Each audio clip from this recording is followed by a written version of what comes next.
bring the energy, he'll do the rest. Martinez and Company, powered by Sports Radio 102.9 The Game. You're going to hear it right here. The show starts now. It feels good to see the world getting loose.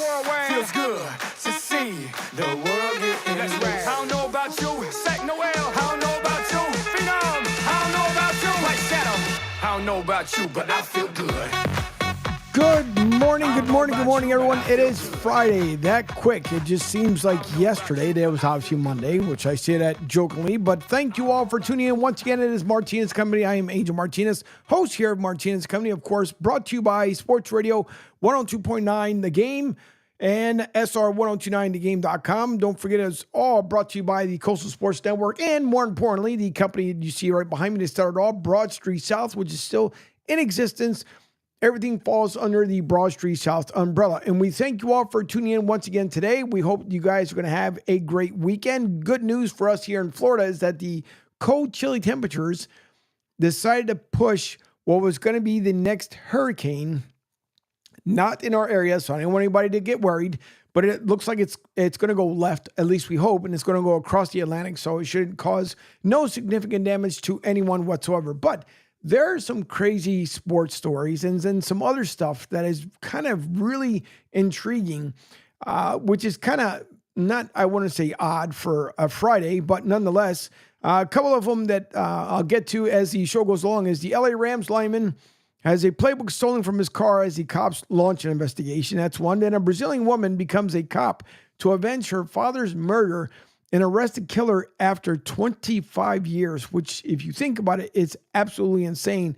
And then locally here, Fox 13, a man threatens to shoot a lineman in Hillsborough County working to restore power after Hurricane Milton, which makes absolutely no sense. Robert Salah goes grocery shopping, and he hopes to find another coaching position. And then later on, we'll talk about Peter King on the NFL Players Association wanting to expand to 18 games in the year, and a couple of NFL sounders from there as well. So a lot to get into, which just seems absolutely insane with some of the stories you get to read and hear. And I also like to get your take. You guys can always make your comments here on social medias at YouTube, Twitter, the Coastal Sports Network, of course, on Facebook, over on Kick. We thank those who watch over on kick.com. We do appreciate the support. Of course, over on Rumble, LinkedIn, especially as there's a lot of folks that watch over on LinkedIn, and we do appreciate it. So thank you all once again. You can text in or call into the show as well at 727-858-6650, 727-858-6650. Of course, Pete Shepard just went off the air not too long ago. Gabe Morency was on with us for at least a good 45-minute segment. And Gabe always bringing the heat as he comes on. He also had on Greg Murphy, the comedian, as it was funny to see him off a cruise ship and actually in a car in on land because Greg travels extensively for his comedic shows on the cruise ships. That's a nice gig. So I can't knock him for that whatsoever because that's a pretty good gig. But thank you all once again. Don't forget you can call or text the show 727-858-6650. Up there, you guys see on the screen on the QR code, you can always download the app, which of course you can also do it if you visit the homepage at SR1029thegame.com. And it's right there on the landing page. Download the app so when you're traveling in your car or you're at home, you're getting ready to work out, you can watch the show live and then flip it onto your Android or CarPlay into the vehicle. You can hear the radio side because all this is 100% digital. So we carry the digital show directly from you guys out there over to the website. And then, of course, always on our radio app, which is Sports Radio 102.9 The Game. And we thank you all. Later on, we'll be Myron Mono from 4 to 6 p.m., maybe a little bonus time as it is Football Friday. He likes to extend a little bit of time on Fridays as we get into it. And if he has any guests, he'll announce a little bit later on, so make sure you pay attention to that as well over on social medias. But he'll be on from 4 to 6 p.m. this evening. And as I mentioned, might have been yesterday after, or as Pete's show was going off air, Chef Derek Fox, his YouTube podcast will now be available right here on Sports Radio 102.9 The Game. It's going to be fun to be working with him a little more, and also maybe possibly a show coming up where we'll kind of do a little bit of this and that with Chef Derek Fox. So we thank him for bringing the show over on board. Don't forget the Pat and Cat. Also, let's chat with Pat and Cat. New season will be available later on this afternoon. So always check out the website to see what's going on. But I also want to start off with, it was senior day yesterday at Corbett Stadium for the USF women's soccer team, which is another clean sheet by women's soccer. Yesterday, they won 1-0 over the Temple Owls. Yes, the Philly Temple Owls, as they came into town. And Philly probably felt at home as far as with the temperatures, because it was a little bit of a breezy, chilly night in Tampa as it continues to rebuild from what we had from Helene. Not as much, but obviously we had a lot of the water surges from Helene, but now with Milton, as everyone is trying to get their power restored. I forgot the latest number as of this morning, but I believe it's about half of what it was yesterday. So about 40,000 some plus left with all the linemen that came down from Alberta, Canada, from, out from Utah. I also noticed as well, folks that came from Texas, because our guys were sent up to North Carolina to, of course, help out over there in Boone to help those folks rebuild as well. So a lot of rebuilding, even the folks that had suffered some hurricane damage from in Georgia as well, from when Helene kind of went up there. Mike Fuji starts it off with his Happy Friday, Paisan. Happy Friday, Paisan, indeed. My guy out there from Philly, I'm pretty sure he'll be calling in a little bit later on when it comes to our Eagles picks. Of course, the picks for the week. Sirianni and crew going up to New York, which that's just going to be a complete mess. And every time I say it, of course, my phone goes bananas because of things I'm talking to it. But Pete felt, and he feels like the Eagles are just going to have this big kind of blowout type game. I don't see it. I don't see it at all. I just think it's kind of ridiculous. But hey, what do I know? Joey B says, glad to see you back at home in Studio Angel. We're still thinking of you all from Colorado. Do appreciate that, Joey B. Nothing's worse than being away from your own home during major hurricane and wondering if your home is okay. So yeah, it is good to be back in the studio. And again, you got to pray for the folks who lost everything. We are fortunate. We help out our neighbors as we normally do here in Florida. We always help each other out to make sure that we can rebuild with everyone.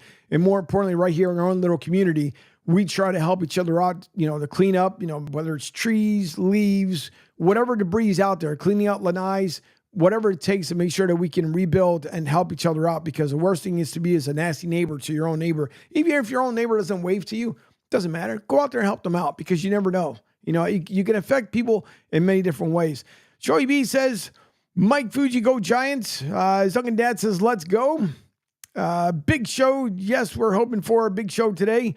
And then Rick Marcus says, Tico is at, listen, that number is very, very nice. Only at 2,224 without power.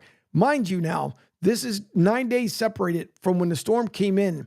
And it was a ton of water that came with it. A lot of rain that came with that storm. So most of Tampa was already saturated throughout the summer. One being early on, don't forget about Debbie, and then Helene came. And then, of course, when Milton came, it just pretty much doused the area, more importantly. But Duncan Ned says, be the bigger person, all hands on deck in Tampa Bay. Yes, there's a lot to rebuild, especially on the coastal front. If you guys have never been down here in Florida, the Florida is survived by the tourists that come in. And a lot of folks, when it starts getting chilly, not now because obviously it's still early on. I mean, we're into early fall. But normally when it gets a little bit colder, everybody likes to come down here like around Christmas time because it's still warm. The water temperatures are still in about the 70s, I want to say, here at Christmas time. Rarely it gets about the 60s. And that's usually, it'll get about the 60 temps for about a month between January and February. And then it picks back up. But a lot of folks like to come down here in Florida, vacation, have a great time, head back home. But a lot of the coastal communities are still suffering. So if you guys can help in any way possible, help out. I know the Red Cross puts stuff out there. Nothing against the Red Cross. But if there is another organization that possibly wants you to help them out, please do so, because, things have happened with different agencies. I'll just put it that way. Joey B says, if Fuji was my neighbor, I wouldn't wave to him this week. And that's only because of, obviously, from the Giants, Joey B being a huge Giants fan. I'm not confident in this Eagles team to be able to beat Giants. And by the way, Saquon says that when he returns back to New York, that he will not be booed. I find that extremely hard to believe. Now, whether he said it sarcastically because that's what he's expecting it, but I'm pretty sure he is going to get cheers. Don't get me wrong, because at the time that he was in New York and tried to do the best he possibly can. You guys already know when it came to Hard Knocks how the owner felt and thought he wasn't going to go anywhere. And then the Eagles scoop him up and take him from there. Mike Fuji says, Joey, go Birds. And if, let's see, Joey B says, if Fuji was my neighbor, this week I would make him buy his own food to watch the Giants-Eagles game in my home. Hey, listen, may not be a bad deal. Duncan Dad, I'm pretty sure, will end up joining me here if he possibly can later on as well. As he says, Joey B, maybe the Eagles will go back to the running the ball and Saquon and have a big day. Pretty sure the Giants will let anyone but him beat them. As he follows up with, it's going to be half and half like my owner, Palmer. Yummy. Well, listen, by the way, if there's anybody, they sell it, I believe, at Wawa. Of course, it's, for the most part, alcohol free, but it's I like the one that they sell at Wawa. Joey B says, if Fuji was my neighbor this week, I would boo him every time I saw him outside. Listen, you wouldn't be the only ones. Not at all. But I'm not feeling solidly secure when it comes to the Eagles because Sirianni, everybody knows, you heard about it all week long about the apology, bringing his kids up. You win by 4, you act like you blew everyone out the water, and that was not even the case. It just doesn't make sense to me that you are on this super high horse and this team is still trying to, as my hermano says all the time, trying to find some sort of identity because it doesn't make any sense. The Eagles should have manhandled Cleveland. They didn't. The Giants, even though, yes, they may not be the best team in the NFL this season as they're in rebuild mode, but they've also surprised a couple teams as well. And it might even surprise the Eagles as they're trying to still stay somewhat reputable in the NFC East. Because right now, truthfully, it's for the Washington Redskins to lose. And everybody said in the very beginning of the season, it was for the Eagles to give up the division. And at the rate they're playing and their schedule as it goes, it won't be any better. Joey B says, here we go. Back to Wawa Talk. LFG. And for those who don't know what LFG is, it's Let's Fucking Go. So in case you guys miss out, like I said here, we don't hold anything back. Also, Joey B says, Duncan Dad laughing my fucking ass off. So true. And then Joey B says, I need to wear a Wawa hat or t-shirt on our game days. Well, listen, it could happen. No one ever knows. Wawa never disappoints, unlike the Eagles. Yeah, that's so true. And then Rick says, Joey B needs to call in and share the Giants game plan.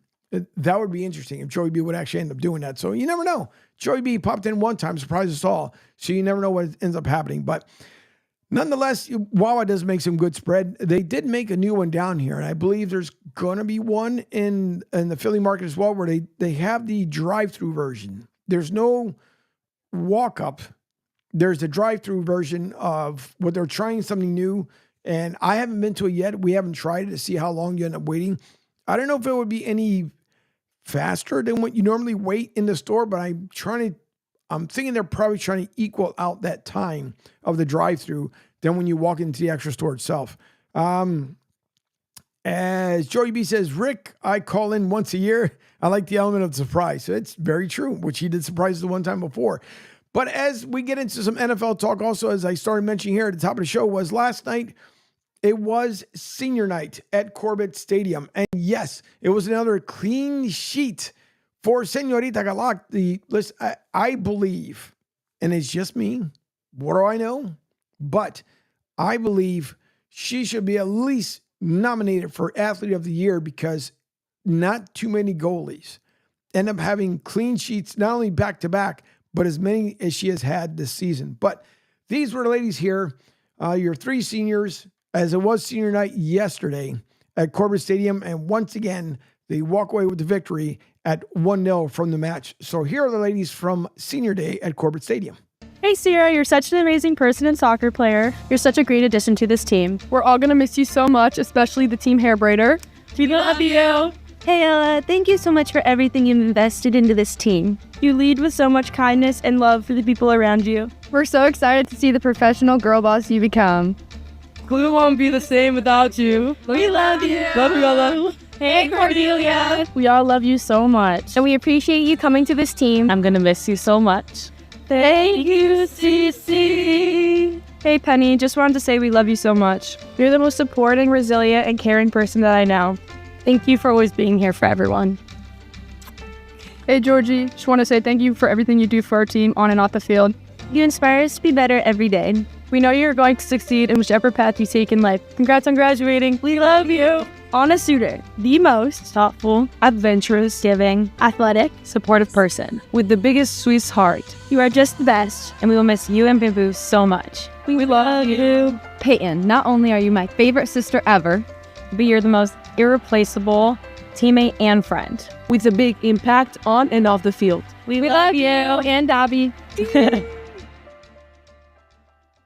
you go from the USF women's soccer team. And you guys had seen the goalie there in two shots.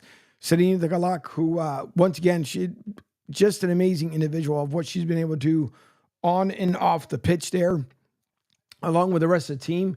The only goal that they had last evening was from Gentia Fatah, and I will show that here as it was a sniper of a kick, and I would hope that maybe ESPN would have kind of picked up on it.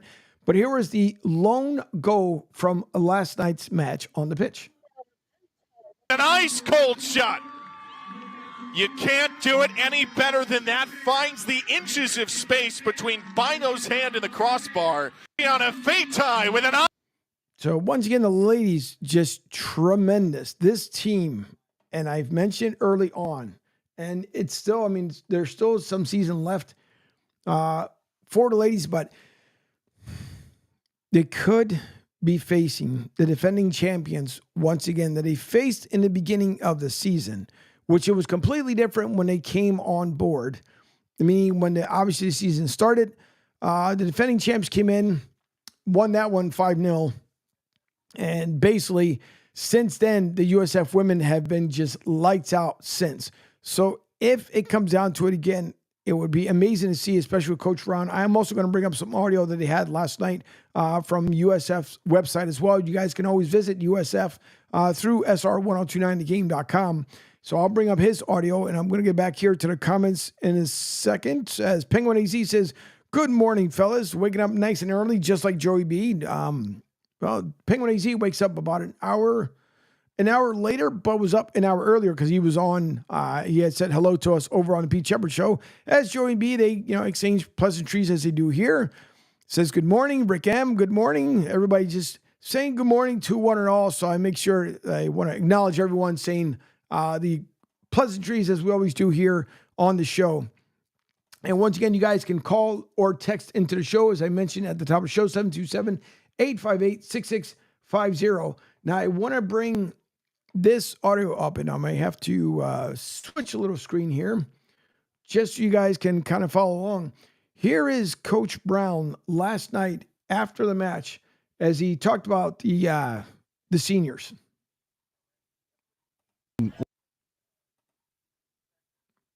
Let's see if it works. It will make a monkey out of me. I'm going to put it on. All right.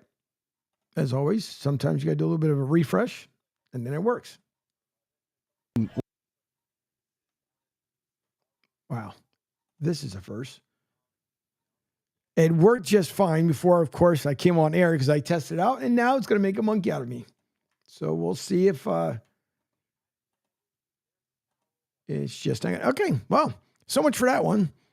The audio worked prior to me going on air, and now all of a sudden, it stopped working. But Coach Brown, absolutely happy with what happened on the pitch last night. Again, it was a chilly evening, and I'm going to bring up the recap here so you guys kind of stay together. Good morning, Dylan. Dylan, I haven't spoken to you since I think since our last hurricane, so I hope you guys were well. I know you've been busy and taking over a different website, so I hope you're well. But last night, to recap, for the USF women, again, they took on Temple. Temple now 2-13. For the USF Bulls are 9-2-3, 4-1-2 in the division. And these ladies have been incredible with another shutout last night. Of course, the goals were for USF. Only one goal needed to end up winning the game. Shots were 6 for Temple, 21 for USF. Shots on goals for Temple, 11 for USF. 10 saves for Señorita Galak, and then 3 for USF. Corner kicks were 3 for Temple, 10 for USF. Offsides, none for Temple, 4 for USF. And then the fouls were 5 for Temple, 12 for USF. And Fatah scored the lonely goal at 84-27, who is with no assist there. So 80 Seichenberg was one of the other ones who ended up taking a shot on goal, along with Sarah Bruner and Michaela Hill as well. So again, USF women are doing so well. And according to the article last night written by Chad Smith, was that the University of South Florida women's soccer team returned to the friendly confines of Corbett Stadium for an American Athletic Conference matchup with the team with Temple on Thursday. Before the match, the Bulls recognized 7 seniors for senior night. Gentia Fatah played the hero with a world-class strike on a free kick to give the Bulls a 1-0 victory against the Owls.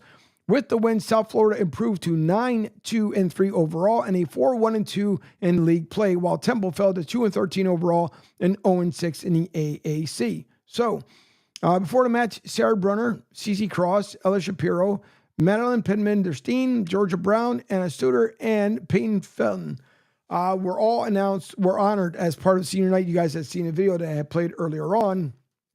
And then the first half was a defensive battle and was scoreless at the break. The Bulls outshot the Owls 12-1 in the first stanza. And then after a total of 12 shot attempts to start the second half, a shot found in the back of the net. Again, Sadie Seidler-Eckenberg drew a foul about 20 yards outside the box. And then Fatah stepped up to make the free kick for the Bulls. Fatah ripped a shot to the upper 90 to beat a diving keeper. Fatah's goal gave the Bulls the 1-0 victory. So that ended up being huge for the ladies. Again, it's been incredible how this team has been able to play as the season is getting ready to wind down here. Next game, end up skipping the schedule here, but let's see if we can get back to the schedule on the event here. Here we go.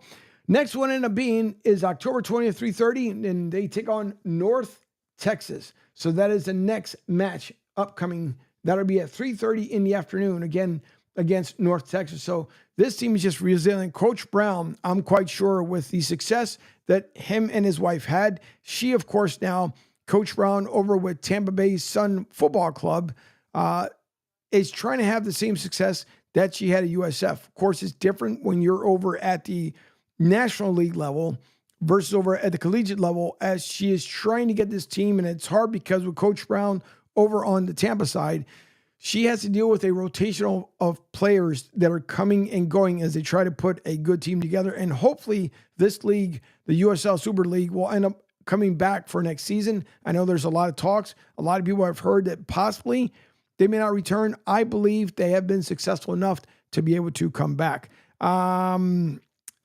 Let's see. Go ahead. A couple more comments that come in. As Joey B says, Southwest Colorado expected 2 feet of snow. No, thanks. Winter making an appearance here in Colorado this weekend. Telluride, Purgatory, and Wolf Creek Resorts, a taste of winter. Nope. No, thank you. I moved from Philly because I couldn't stand the freaking cold anymore.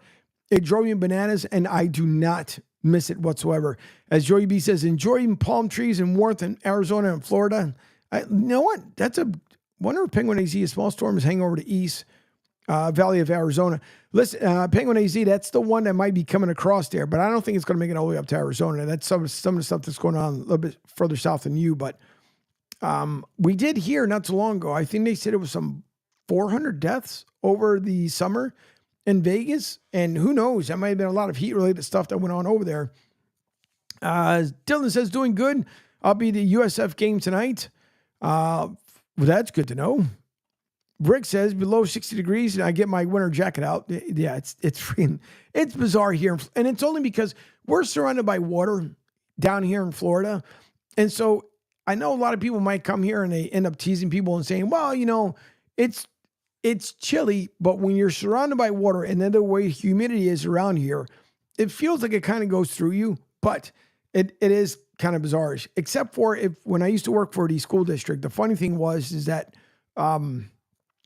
people will bust on like scarves and boots and jeans and this, that, and the other. It's like, okay, folks, it's not that cold to dress like you're up in Michigan. Joey B says, Angel, thoughts on Brady as fractional owner of the Raiders? Think he would come out of retirement to play for 2 to 3 years would be cool. Owner and starting quarterback as a player introduction. Okay. With that being said, as Jay says, on with you in a bit. And great to be back. LFG, yes, indeed. Jay will be on with me here about the 11 o'clock hour. And I'm pretty sure he's going to love to talk about his Mets as a collapse to the Dodgers. Tom Brady, listen, I've already heard Joey B, which is kind of, if he's only supposed to be a 10% stakeholder with the Raiders, supposedly there's already rumors out there saying that he wants Belichick to come to replace the current head coach and get a contract supposedly here for the Raiders. Now, I don't know if, I know Belichick, I think, was more set on going to Dallas. I just don't see, as Jay says, it's 5% owner stake ship there and with the Raiders, but I don't, to me, and I'll get into it with Jay just a little bit later on as well, but I just don't see, first of all, Brady's done as far as playing. I thought maybe he would come back just because of the Miami situation. And at one point, he drew interest in Miami because of the home that he still owns there. But I don't think that's going to happen as well. So I don't see him coming out of retirement to play for sure. I don't see it. I think that kind of has come, passed, sailed, whatever you want to call it. I think that's a done deal there. So I don't see that happening. The other thing as well is that if Belichick decides to go there, it would be really interesting as, again, alleged, supposed. The reason why Adams wanted out of there is because the locker room is complete bust. Now, I'm not there. I have no clue. I just go by what other people say. But I don't think the Raiders hired their head coach to turn around and basically fire him even before midseason and say, all right, you know what, Belichick, this is yours. I still think that Coach Belichick wants to be in Dallas at the rate that Dallas is going right now. You know, I know a lot of people said that Mike McCarthy is a great head coach, and that could be the case, but not great for Dallas. Now, as an Eagles fan, I will say McCarthy can stay there because they're just as equally as bad as the Eagles, just like the same way with Nick Sirianni. I think he needs to go as well. If the Eagles fall to the Giants, would I see that Sirianni would be fired? Probably not. Eagles are not going to do that. I don't see it. I think if they're going to let him go, they're probably going to wait till the end of the season, unless if the Eagles go on, I would say, a 4-game losing streak, then the fire that's already lit under Sirianni might be the reason why they would let him go. But, you know, again, I don't know. Who the heck knows is beyond me. Spalding says, I don't see it either. And if he did, I would think he would be obligated to play for the Raiders. Might be a conflict of interest. I don't think he's not going to play for the Raiders. I think, listen, if Tom really wanted to come back, again, this is just my valued opinion. What do I know? I think if he really wanted to come back, he wanted to go into the broadcast booth. That's just me. I thought last season when he took the year off that he was going to come back. But apparently he said, nope, he's done. He's retired. And I think he's been doing a pretty decent job of the broadcast booth. Some people haven't liked it, but his hands, to a certain extent, are tied because of now his affiliation with the Raiders. But I just don't see where Brady would end up coming back. I mean, first of all, you get $240 million for the next 10 years from Fox. On top of the money you've already made in your lifetime with the Patriots, not to include your endorsed sponsors that I believe there was a handful of them that still remain with them. Plus his TB12 brand, that's making money. So I don't see Tom Brady coming back. Rick Marcus says, Brady couldn't be a player again, but he can continue to be a broadcaster. Yep, which is true. So I don't see it. I think Tom's he's comfortable with just staying in the broadcast booth. He wouldn't ruin the relationship that he's now building with the Raiders. I just find it funny that, to me, he is going to basically come on and he came on supposed to be like an advisor, I guess, for the most part. But now if he convinces the Raiders to let go of their head coach and bring in Belichick, I don't think anyone probably end up seeing that one coming, but alleged, there were supposed to have been talks saying that Belichick was supposed to have gotten a nod from the Raiders. Now, is it because Tom Brady's there? Would it happen? I wouldn't be surprised, but we shall see. Still a lot of football left before the end of the season. Dylan says he's going to make more money outside of football. He is, which is something I just mentioned. He is. Tom Brady's just not going to listen. When you've played at the level that he's played, and let's not forget too that Tom had just recently said that he kind of wished he took the Baker Mayfield approach, meaning that he should have been able to talk to his guys a little bit more. It's just when you're a competitive person in nature, if you're just out there and you know that you're dying to be just beyond competitive with everybody else, some guys are just built differently. Baker Mayfield was resurrected in Tampa last season with Dave Canales. You would think that Dave Canales would do the same thing with Bryce Young, but that's a whole different story for a whole different day. But Baker, the only difference is that, he may not have that obviously ridiculous superstar status that Tom Brady had as TB12, but he talks to his guys a lot more, and it could be adding to the reason why Todd Bowles and Baker Mayfield and crew continue to have that successful run that they've had right now. They just won last week. What was it? 51-27 on the third Thursday night's game. So it's how these guys are playing right now, how the Bucs are playing as a team. They're going to continue to do well. I'm not too sure if Gascon Guy is going to be calling in. I know he's probably busy here on a Friday and playing makeup from all the storms that came in, especially with Milton.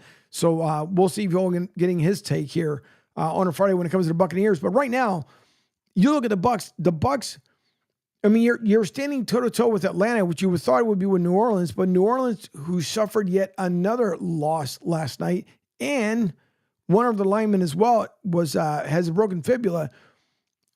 The way New Orleans started, you would have thought that New Orleans and the Bucs would have been the ones fighting for that division. But Atlanta has figured out a way to be able to hang in there. And who saw the start from Atlanta? Yes, they brought in Kirk Cousins. We saw that. They also drafted a quarterback that they wanted out of the NFL rookie class. But who would have saw Atlanta coming here now, possibly vying for this division? So Tampa has to stay toe-to-toe with Atlanta. Forget New Orleans. Now, New Orleans is banged up, so I can't knock New Orleans that much. Then they also had the rookie quarterback now that's 0 for 2, which is not good for him. David Carr also he's injured, and we'll see if he ends up coming back. But is New Orleans going to throw in the towel at 2-4? No, I don't think so. If they can get some of the injuries back, you go 2-5, 2-6, and it's a little hard at that point. But I don't think New Orleans is going to end up hanging up their cleats just yet. But Tampa is looking well, at least I believe. So we shall see from that point how it ends up playing out. But again, coming down to when it comes down for the Eagles, we'll see. I'm not thoroughly convinced. I'm just not thoroughly convinced they'll end up doing so. But I want to get to this other story too that kind of caught my eye. If I can find it, which is something that's rarely ever told. Oh, by the way, let me get to this one as well. As there is an arrest warrant issued, and I tease this kind of a little bit on Pete's show. There is an arrest warrant issued for the Baltimore Ravens fan attack on the Commanders that was caught on video. Now, I played it earlier during this week during Pete's show. If you guys missed it, I don't know what it is. Some guys, why they take things to an extreme level is beyond me. This guy went to almost twice the amount of the extreme level, to the point where he decided afterwards to go find, Commanders fans, Redskins fans for that matter, and then decided to just punch the crap out of them. But anyways, here's the story. This is by Brian Jones.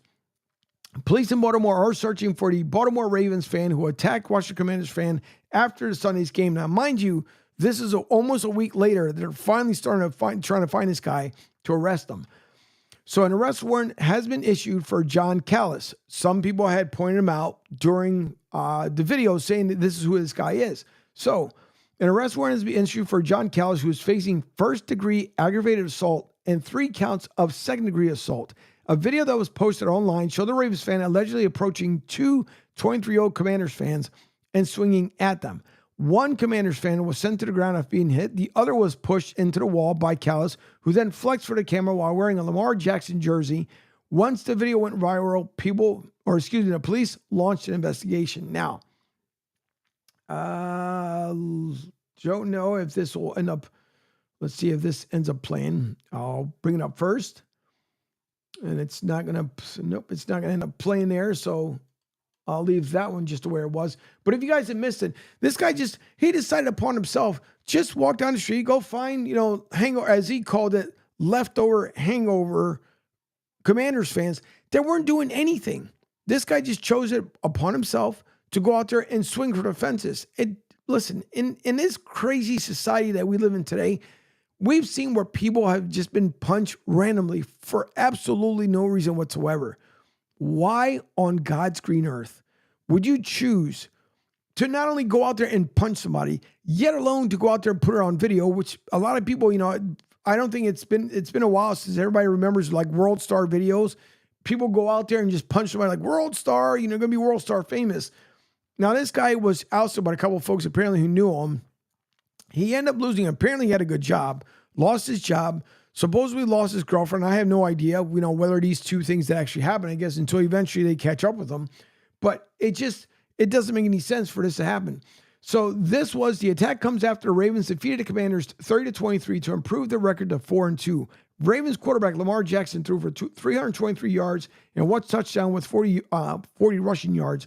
And running back Derrick Henry rushed for 132 yards and 2 touchdowns on 24 carries. Now, I find it funny within this article that you talk about this. Well, let me throw in the Ravens stats at the end of it just to see what people are going to say.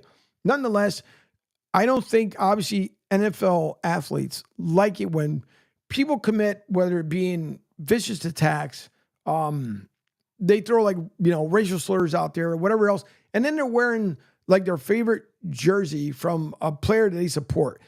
And I'm pretty sure the same way, like Lamar Jackson's not going, he did it wearing my jersey. I mean, it's just, a lot of this stuff doesn't make any sense. It really doesn't. So why this guy chose upon himself to go out there and do something stupid like that is just beyond me. It just doesn't make any sense whatsoever. But again, this is what people end up doing, and it just doesn't make sense. I just don't get it. Now, joining me here on the line, it is 11 o'clock here on the East Coast, 8 a.m. on the West Coast. You guys are listening to Martinez Company. I am Angel Martinez, executive producer and CEO here of Sports Radio 102.9 The Game, also of the Coastal Sports Network, all brought to you by Broad Street South.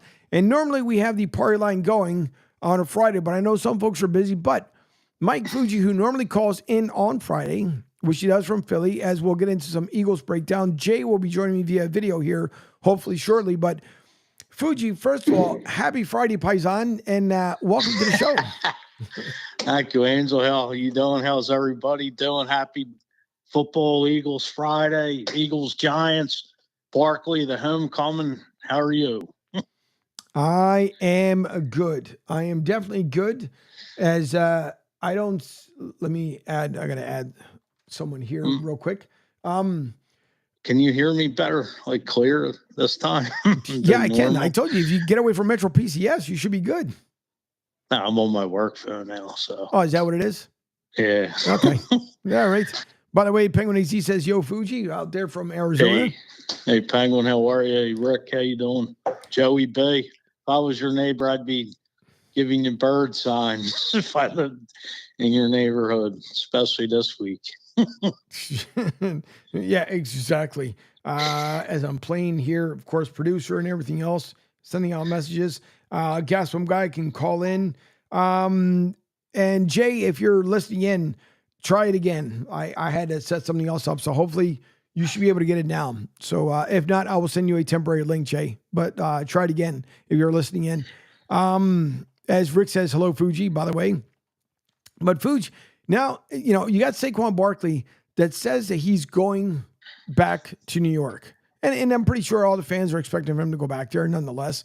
But at the same time, too, to literally say that you're not going to get booed, he's out of his mind if he thinks he's not going to get booed. No, of course. I mean, the Giants, underhanded him, didn't actually pay him, his worth. And, I'm sure the Mariners may be kicking themselves now, but, he came back home to Philly, and then, it's a homecoming to the team that drafted you number one 5-6 years ago. And, he's downplaying it, but once he gets, once he comes out on that field or introduced, his juices are going to be flowing. He wants to run rough shot right over that Giants defense. A lot of, I know him and Danny Dimes are pretty good friends from what I hear. So now it's going to be emotional. You're going home, like I said, to the team that drafted you, but he could downplay it all he wants or say it's business as usual. But, it's like back when the Eagles let T.O. go in 2005 and they played in 2006, and the link was like a T.O. massacre, and, people just saying crazy stuff and hanging like a T.O. doll and stuff like that. And it was crazy. And remember how that game ended up. Lito Shepherd, 101-yard touchdown to seal the deal from the pass from Drew Bledsoe. So it's, it's definitely going to be a probably mixed emotions. I'm sure you'll see a lot of giant Barkley jerseys. Eagles fans travel well. We're the best in the business as far as that, I would say. One of them anyway. But, I think it's just going to be a fiery game. I think the Eagles may just come out and shock the world this week. Who knows? It's the NFL. Any given Sunday, it's all cliche, but you never know who's going to show up. No, that's true because it's any given Sunday, but I think it drives people more even crazy than anything else with the any given Sunday nonsense, because we have to see what this, for the most part, this clown show is going to end up happening in Philly, if anything is going to happen at that point. Well, I think maybe, with Saquon going home, his emotions will be up. Maybe the Eagles will be up for it too, and maybe just rally around him, and maybe they just feed off his emotions and come out and take care of business. This team, now's the time. What are we in week? This will be the 6th game. Now's the time for this team to start stepping up. You got some weak teams coming up, but you can't take anybody lightly now. The way this NFL season is, now's the time for this team to get off the schneid, put the last 5 games behind them, and step up and be a Super Bowl caliber team, in my eyes. Well, I don't know, but, if you're going to start, you start it now. Forget last week. Forget the last 4 games prior. Come out, take care of business, put your seal on put the NFL on notice. We're back. It's a division rival, and just come to play. We'll see. Now you got me getting fired up. No, we'll see. Well, because again, you can't believe. Listen, there's games that everybody knows, and I didn't go through the whole pick 'em lose 'em type deal. Right. But for the Eagles, there was a handful of games that they should have won. Eagles' record should be better than what it is right now. But again, we see what Sirianni is not doing, and Jalen Hurts him. Even Jalen Hurts. Some of the press conferences he did this week this is not the same Jalen Hurts that was drafted to this team. Now, whether that being because of him and Sirianni, which I believe that's the reason why, is why it's almost like he's throwing shade out there to these reporters. And we already get enough of that from Coach Sanders, but it's almost like if someone asks you the question, answer the question. If someone asks him why he doesn't throw over the middle, is that a question? It's a question. Answer the question. If there's nobody available up the middle, then say so. But the same way he tries to skirt around it, this team is getting to be beyond frustrating. It really is. And then you take the Commanders, great hire, what they end up doing, obviously picked the quarterback that he wanted to, but the Eagles are just to the point where they're just, it's not even getting on your skin. It's like that crap that gets on your nails, Jay, and I could be wrong. You get that one stupid little thing and you're constantly just picking, and it ain't coming out. And then now it's with the Eagles. So I want to get Jay's take here as well. And I have guests from Guy on the line as well. Sure. As we'll get into some Bucks talk. But Jay, what say you about this whole friggin' fiasco? It's becoming Sirianni, Jalen, Eagles, and now they go out to the Meadowlands, and Saquon swears that he's not going to get booed. Well, It's interesting to listen to Mike talk, and you obviously because you're an Eagles fan. I come at this from, and we're just watching other teams. I really don't have a team anymore, Right. but I grew up watching the Giants, the Phil Simms, Lawrence Taylor, Bill Parcells teams. So I know a lot about the Eagles. The Dick Vermeil teams and the Buddy Ryan teams, and booing Santa Claus and Michael Irvin breaking his neck and things like that. So what I think. Well, first of all, Sirianni's a huge problem, and he should be gone. And Angel, I disagree with you. I think that's where Belichick's gone. Because the Eagles. I think Belichick's going to the Eagles because he'll work he'll work for Howie Roseman and Mr. Laurie, who he has great relationship with both of them. It will also make Kraft look bad. So that's the other thing. But I think we're looking at the Eagles just from a football perspective. Right. They made a lot of changes on their defense, particularly in their front seven, which was the strength of their team. Son Reddick and some of the other guys they got rid of, and the defensive end, the couple of the defensive end guys they let go. But both Jordan Davis and Jalen Carter are flash players. They're not consistent. They're great for like one play, and then they take two plays off. They're not huge love football guys. They're not workers. So they invested in those two guys. But the bigger point and problem, and it got better in the last week or so, is getting A.J. Brown and Devontae Smith back. And with Goddard, that's as good a group as the XYZ receivers you can have in the league. The two starters and the tight end and wide receiver. Because A.J. Brown is incredible. Doesn't get talked about enough. Right. And that helps Hurts. When you have those three guys going with Barkley, that's obviously a great skill group. And I think the other thing that doesn't get talked about enough, because I watched the Buccaneers, and they're like the only team in the league that stopped the Hurts push play when Kelsey was playing, is the adjustment the Eagles have had to make on the short yardage play, the tush push or whatever you call it with Hurts, without Kelsey, because it doesn't look the same. I saw them do an end around off it once earlier this year.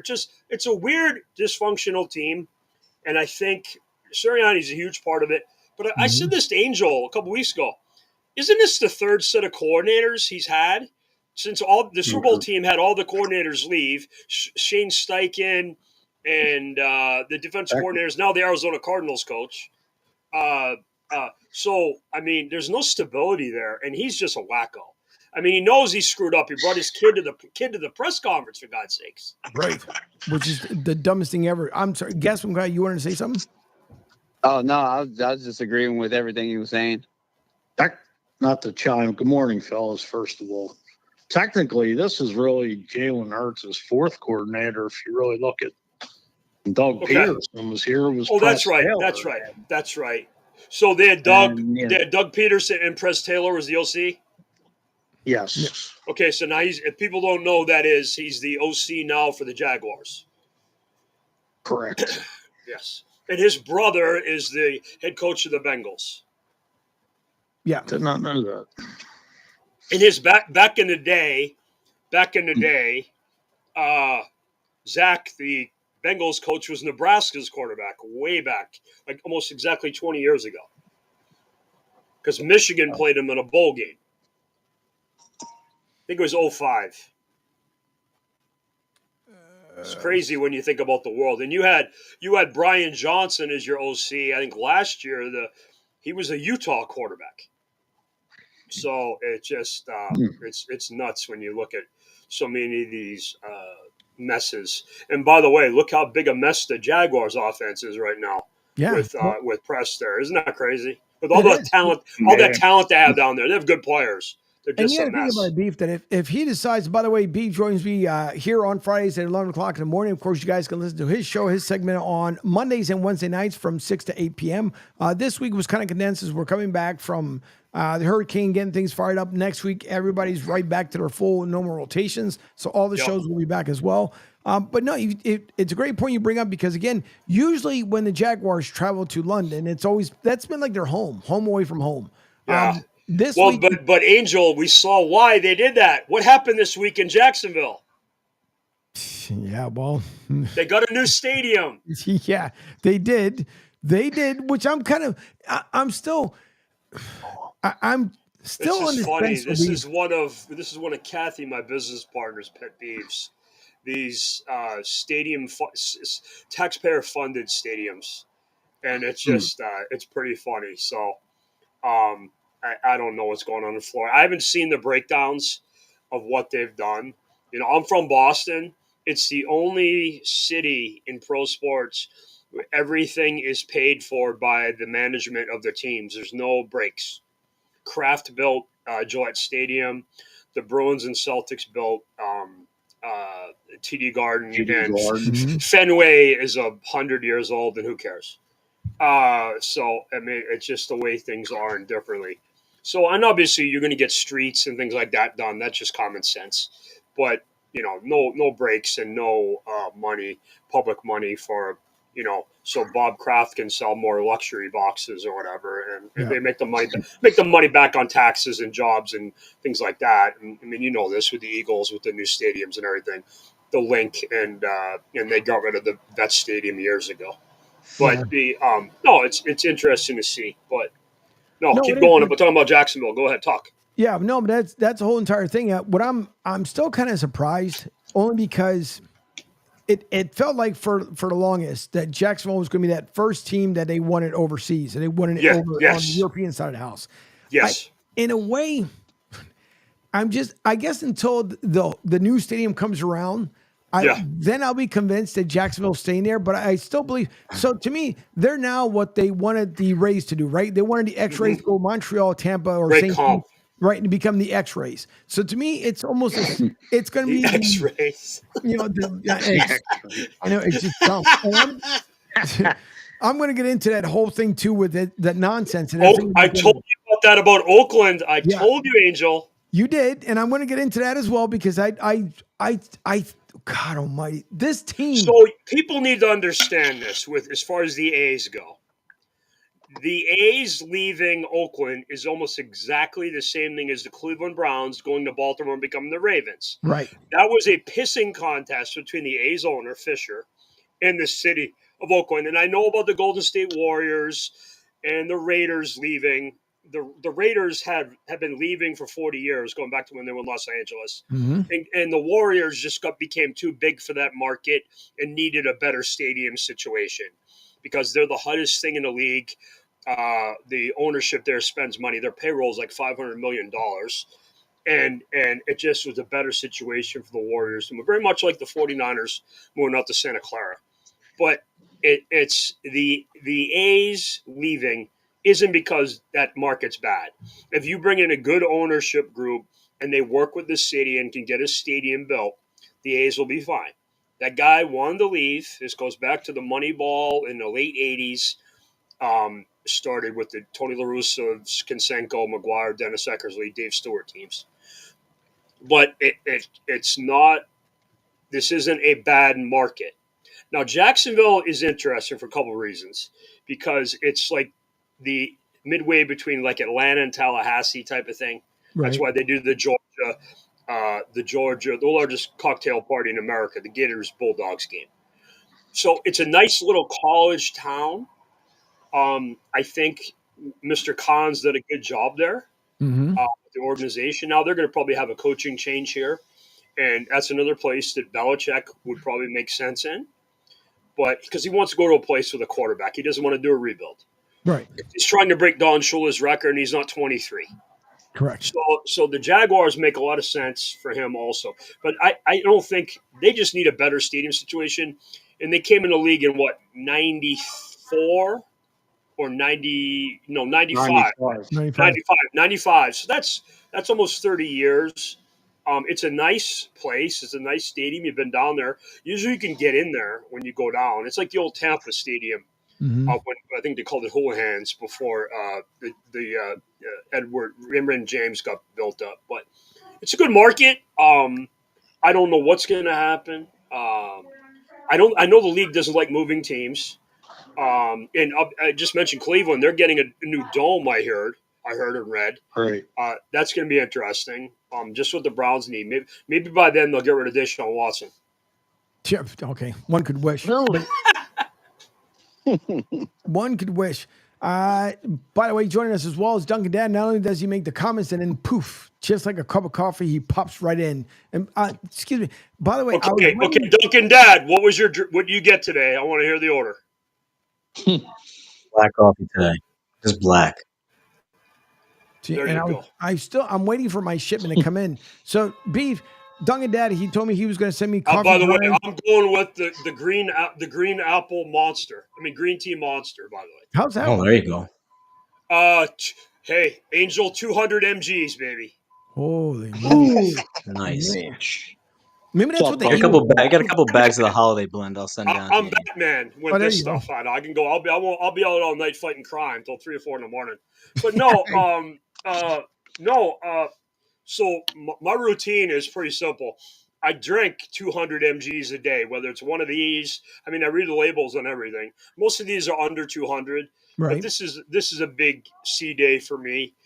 Just one of these. I might have a mini Red Bull. You see me drinking those. Those are 80 later because the Mets game's at 5. But today's a pretty, maintenance day, taking it easy. And then on the weekends, I got to go into work early, like 7, 8 in the morning, and then I'm back for the games. But not that much. And here's the rule with caffeine. And Duncan Dad knows this too because he drinks a lot of caffeine. When you drink a lot of this, you got to drink a lot of this water. Oh yeah. And wash. You got to balance it out. Of course. And that's one of Tommy's secrets to success. Drink half your body weight in water every day. Yep. Whatever it is. So I drink about 100 ounces a day. That's so right. I weigh about 200 pounds. Fuji only drinks about half a bottle because he's about 105, I think 104 pounds. He's not. Is he really 105 pounds?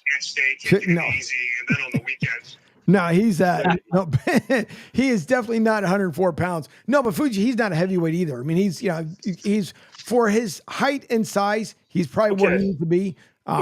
Before we go to Duncan Dad, sure. I got to ask the two Philly guys, Pat or Geno's? Geno's. Neither. Really? Geno's is cleaner. Okay. Yeah, I mean, if I had to pick between those two, I go to Geno's. Yeah, for sure. Okay, I guess what's the third place that everybody's now talking about? Jim's. Jim's? Yeah. Jim's has been around for forever. Yeah. But people are talking about with Pat and Geno's now. That's what I'm talking about. Because the Pat and Geno's thing is one of those guys left the other store and opened his other place. And one of them has real cheese, and the other one does the cheese whiz. Yeah. Right. So that's what the thing. Kind of like a choice of your own, but yeah. No, so I worked in college at the biggest cheesesteak place in town, Mr. Spots. They got a place here and they got a place in Bowling Green, and it's based on Philly cheesesteak. So I became a Philly cheesesteak guy, and we had John Runyon playing for the Eagles and a couple other Michigan guys. So we always had Jason Avant was another one. Right. We always kept an eye on that with their team, so it's cool to see. I always want to hear what you guys say about. We have the big Coney Island place things in Detroit. That's our thing. Oh, dude, don't even start with those. Yeah, that's a little different level than the cheesesteaks. Yeah, that stuff's amazing. It is good, but I love cheesesteaks. Now you can't have them every day for obvious reasons, unless you want to look like Jabba the Hutt. But you have to be smart about like I'm talking here, drinking my water. But yeah, it is what it is. There's a difference between cheesesteaks and Philly. The thing of it is, Pat's and Geno's do the slabs of meat. Sure. Where in other places, I think Jim's does too. I don't know. Maybe you can chime in on that, Duncan Dad. I can't remember. I haven't been there in ages. But also the other way to do a cheesesteak is the meat is just chopped up real fine, which, people here have their preferences. Either chopped up fine with fried onions or just the slabs of meat. But, like I said, Geno's and Pat's primarily do it with the slabs of meat itself, slabs of steak. No, it's always you're right about how it's grilled and prepared, and when you put onions or mushrooms on it, and whatever you want to do. But it's always I love the Philly the Philly aspect of that because I for whatever reason I have a lot of friends from that area, and I always ask them, that because they know obviously what we're talking about, which is always a good kickoff point. So there you go. Yeah, and honestly, Rocky is like my favorite series and movie probably ever. Right. So I love the whole Philly part of it, and I love Stallone. He could be in a movie called Dog Shit. I'd go watch it. So Tulsa King. Well, actually, this is where Stallone would say, "I think I was in a movie called Dog Shit." So there was. He's been in a few clunkers, but no, it's fun. It's good to see.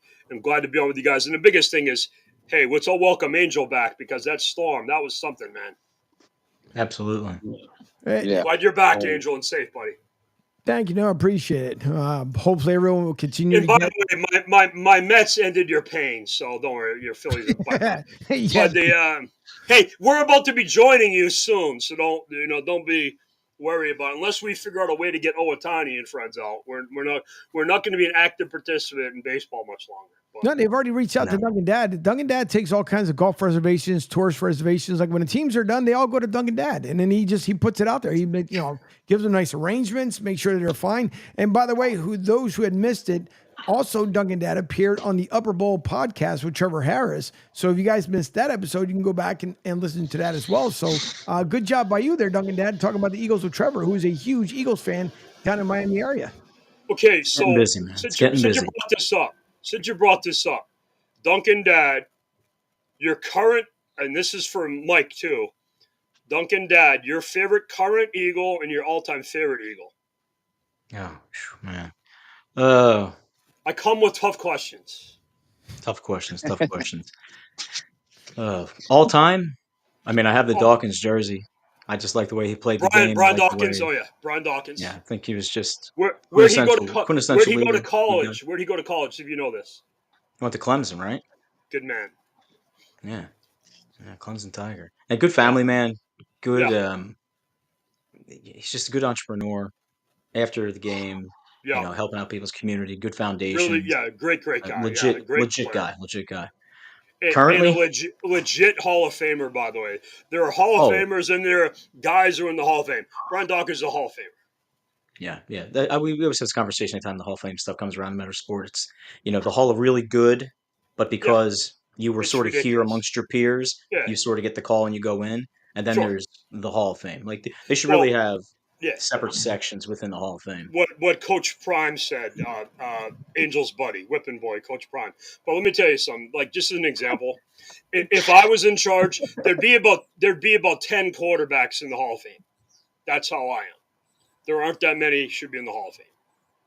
And my buddy's one of them, but I would say there's about 10 guys, quarterbacks, who should be in the Hall of Fame. And that's about it. We crossed over, I'd say, around 88, 89, right? If you talked about the Bash Brothers earlier.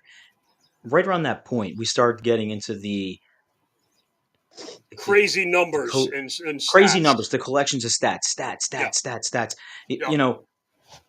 Everybody has this where you guys have been marketing, economics, whatever. You could take any number and you could twist it and make it look however you want it to be. And a lot of times, those numbers, they don't correlate to championships. They don't correlate to like a legacy. Like nothing against Peyton Manning, right? Love Peyton Manning. He's definitely a Hall of Famer, blah, blah, blah, blah. I already love Duncan Dad. He's beating on Peyton Manning. Continue, Duncan Dad. So they're talking about the greatest offenses of all time. They brought up the 2013 Broncos team. Peyton had 55 touchdowns, 10 interceptions. Lost in the playoffs. Lost in the playoffs. Got blown out. At home. Blown out right in the playoffs. At home, right? So because you put up these gaudy numbers doesn't necessarily equal this success. Now, this is the extreme because Peyton Manning is obviously Peyton Manning, and this is not for anybody there in the metaverse to take that. I don't like Peyton Manning. Peyton Manning's a Hall of Famer. But you see this every single year in college football. You see this every single year. Little snippets, super numbers, 48 touchdowns, 3 interceptions, runs for another 12. You never hear from that guy again. You never hear from that guy again, right? Flash in the pan kind of stuff. But people love the stats, love the stats, love the stats, love the stats. There's very good, and then there's Hall of Fame people. Currently on the Eagles, I like the Quinton Mitchell kid. I think he's going to be. I said Quinton Mitchell. I think he's a legitimate secondary player. Of course, he's a little raw. He's a rookie, but he's coming into his own. The He plays with a Toledo little corner, passion. correct? The Toledo Yeah, corner. Toledo corner. Got Yeah, dropped high. yeah, I got you. Yeah. yeah. Plays with a little passion. I like that. Good. He's not Bobby Taylor No. or Lito Shepard though. Oh, Lito. Lito. We were Whoa. spoiled there for about 10 years. Lito, Bobby, Troy, Allen. I mean, it was And Duncan. amazing. Duncan. I hate to do this to you because I love you. You know who beat you in the Super Bowl? No, I don't know who My beats this. my buddy, the new owner of the Raiders.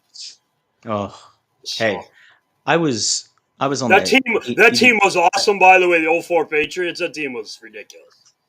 That team was Complete probably team. that was probably the Defense best. That was probably the best team Tommy ever had. And they threw the change up at you with the Bears front, and McNabb just had no answer, and they beat the hell out of him and injured him, and he tried to play the whole game. So And the Vrabel touchdown was sort of like a little salt, you know. Well, you know what? It's funny. There's another name that makes sense for the Eagles, Mike Vrabel. Mhm. They need a warden there. They have too many inmates running the asylum because the coach is a slapdick. I mean, it's a joke. He's just soft, and he's a weirdo. So that when you have the substitute teacher, you need to bring in the principal. And Mike Vrabel makes sense. I think it's going to be Belichick, but they need a big name stabilizing the adult in the room guy. And the Sirianni is none of these things. No. So that's what they need. And this is just me coming from an outside perspective. Now, everybody's talking because they're playing the Giants this weekend. And I mean, their problem is they made two big mistakes. They paid Daniel Jones. Not that they paid Daniel Jones; they paid him way too much. He's actually decent. He's not terrible. He's not great. They should have kept Barkley, and they left them with no tight end. Part of that was the Darren Waller retired late in the year. Right. So, but their team really isn't that bad if you look at their team, particularly their defense. Yes, good skill, skill receivers, young skill positions, young skill receivers, right? Yep. You give Jones time, because he is mature in the way of quarterback, right? He does make 75-25 good decisions. You have to have a serviceable running back, and the whole flip of like we're going to dump Evan Engram and put our money on Waller because he's going to come and be with us. Oh, that's a great call by you, Duncan Dad. Come great on, call. man. Come on, man. Because Evan Ingram's awesome. Right, he's a consistent NFL professional. He shows up. Top 5 tight end in the league. Right. If he's not catching balls, he's blocking. Mm-hmm. He's sliding on protections. He's giving you the time that you need. Like you need that multi-tool Swiss Army knife out of your tight end. This is one of the reasons why you've seen such a drop off with Kelsey out there in Kansas City, right? Yeah. Like he was gangbusters. Well, you put him in space, okay, that's great. But now, all right, Trav. I mean, I don't want to get beat up anymore. My running back's gone. My top wide receiver's gone. Juju Smith-Schuster's already beat up. Who are we gonna run this offense? Andy, I really don't want to be in there blocking people. No. Let's bring the young kid in. Let's slide him a spot. So having that fail safe to go to as a quarterback. Look at all the great quarterbacks, right? Sims had Bavaro. Brady had Gronk, right? What's his face? Rivers had Gates, right? Duncan, that's a great point by you. If you watched last week, did you watch the Chicago game at all? Oh, yeah. Okay. The two Cole Kmet touchdowns. He stayed in and blocked. And then he released. He rub blocked the guy, and then he released, and the powder was wide open for 2 touchdowns. Yeah, that's where you see the maturity. People get on Caleb Williams' case. Like, say what you want about He's the kid. He's going to be really good. He's going to be really good. He's up here. Yeah. Yep. So is I'll tell you what though. But Jaden Daniels is insane. He's built for. He's also 25 years old. Yeah. His mindset, his athletic ability. Oh, yeah. He's built for 2024 football, if that makes sense. Yes. Yeah, okay. Because the open plays, the broken play stuff. There's very few Tom Brady types. And like the only guy at the top of my head is like Jared Goff, where he's more of a immobile passer guy than everybody else. I mean, you saw Joe Burrow the other night. Like people don't realize he was an all-state basketball player in high school. I mean, every one of these other guys can run. Obviously, Josh Allen, Lamar, Jalen Hurts, Mahomes, Josh Allen. But again, part of this is they get hit. And we saw Josh Allen get knocked unconscious a couple weeks ago. Jalen Hurts gets hit. Lamar, Mahomes keep getting ankle sprains. It's kind of Trevor Lawrence's thing too. He runs around a lot. So I think it's interesting. It's another guy that kind of stays back and throws more. C.J. Stroud. He's kind of like Tom, and obviously Goff. But it's interesting to see the model here with the guys. And I forgot Kyler Murray. He's another one who runs around. It's interesting to see the model though, because everything is about pressure and protecting the quarterback and the corner blitz and how do you react and move this, protect. You just talked about the tight end, Evan Ingram, and moving the protections. And, Kelsey doesn't want to block. He never really blocked anybody, by the way, he's not even the greatest tight end in the history of the Chiefs. Hello, Tony Gonzalez. But Tony Gonzalez is one of the – we talked about Hall of Fame earlier. That's a Hall of Fame guy. That's like – I think he's like fourth all-time in catches in the history of the league. But no, it's interesting to see – and he's good on TV too, by the way. It's interesting to see the evolution of how you attack the pressure defense. And we talked about the Eagles earlier, Buddy Ryan in the 46 defense. And people got that on tape. And, it was Dan Marino and Don Shula throwing out how to pass on them.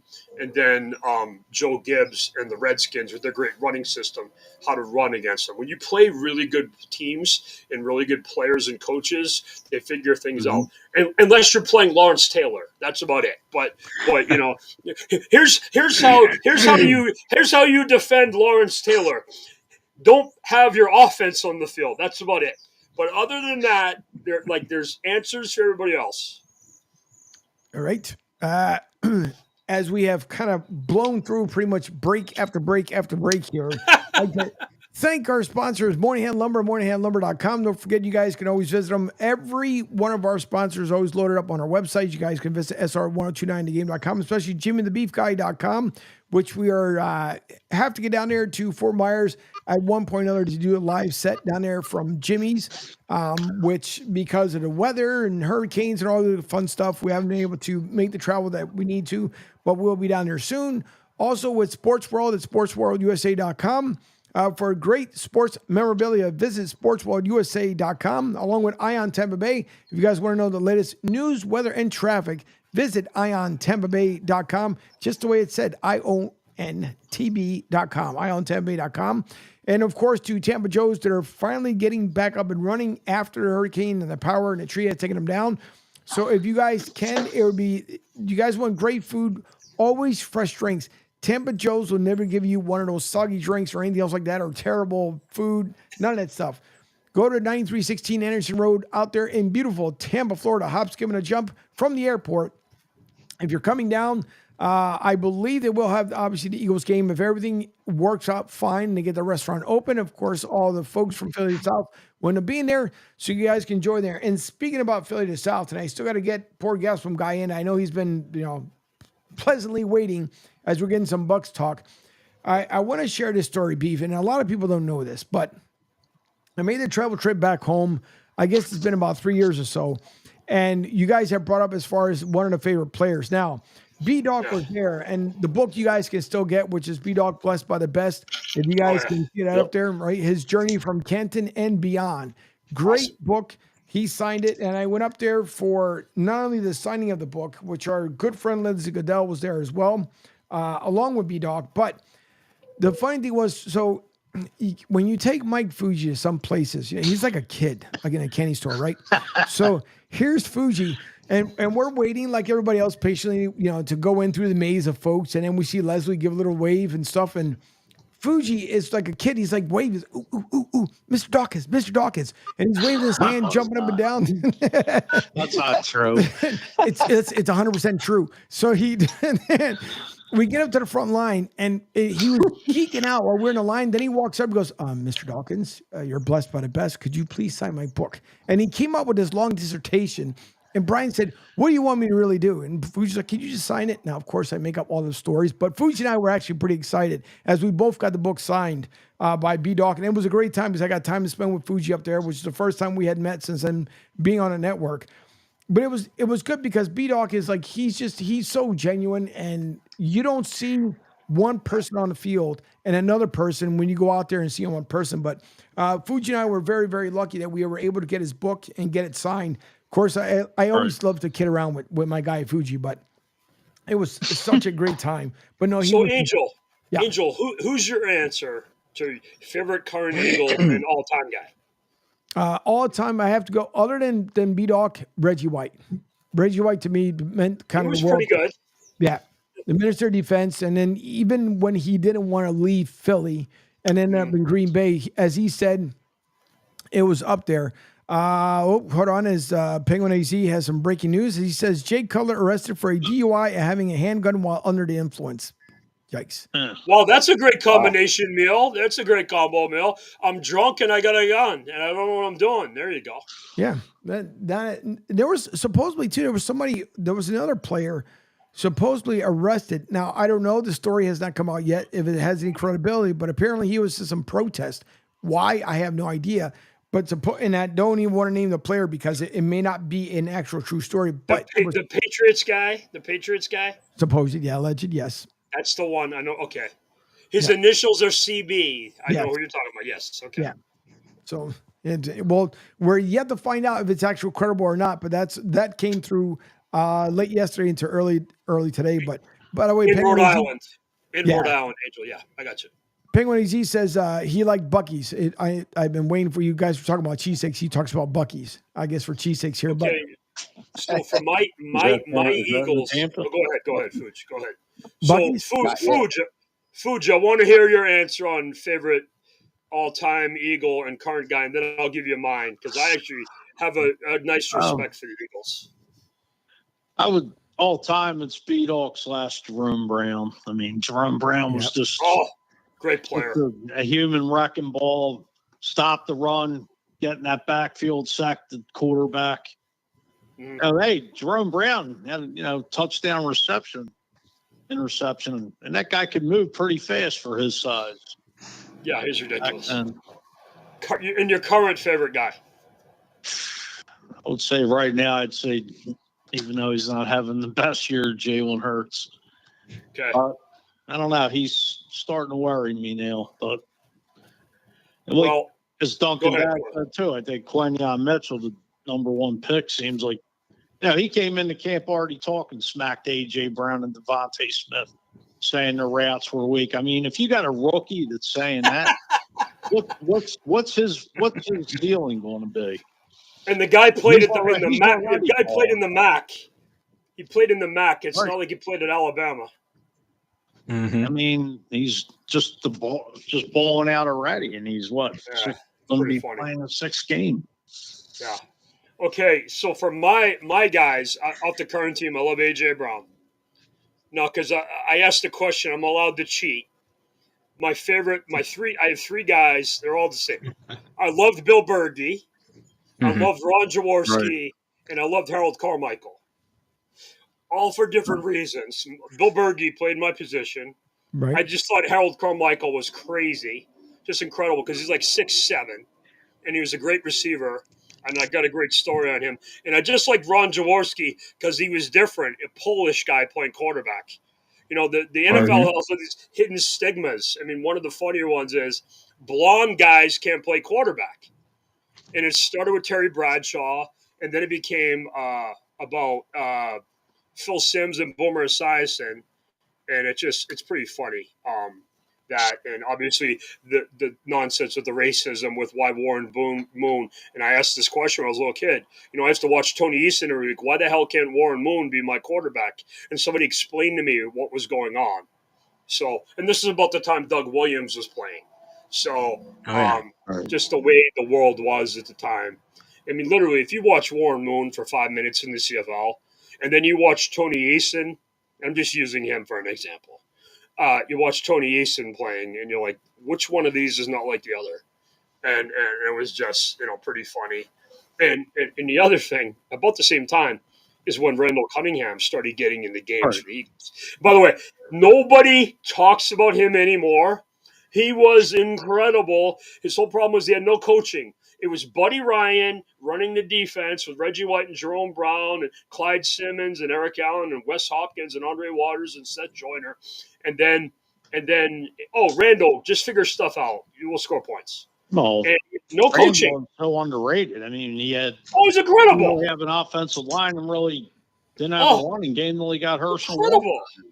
He used to beat. He had the right coaching. Yeah. I mean, he used to beat. Randall was also a punter. The 92-yard punt. The 92-yard punt in the metalweights. Yep. And here's the thing. They used to give the Parcells, Lawrence Taylor, Belichick, Giants fits. And the Buddy Ryan teams. And then they brought in Rich Kotite and ended Angel's life. So there you go. So yeah, pretty much. Well, listen, Rich Kotite! I got to get gas from guy in here because if not, he's going to be feeling like the position that Nick Sirianni's playing, which is left out. So, DPG, what's going on? Happy Friday. Happy Friday. Hey, I think I'm in a better position than Sirianni because you guys actually like me. So I'm happy just to listen. Our boy Fully Pom-Pom. You'll be able to get a job. You'll be able to get your next job. Sirianni's next job would be at Burger King. So, I mean, it would be. Sirianni's going to be pumping gas in Jersey like Mickey told Rocky. You ought to be pumping gas in Jersey. Pretty much. No, he is so bad. He is so bad, Sirianni. He's so bad. He is. It's just to the point. And he's got a good team too, which is even worse. Yeah, team is good. And he's a disaster. He's like Fredo in The Godfathers. That's a really good comp. Well, it's a really good I'll comp. have to say this, Dan. I'm sure you know Dan Silio is, right? I'm smart. I can do things. I'm smart.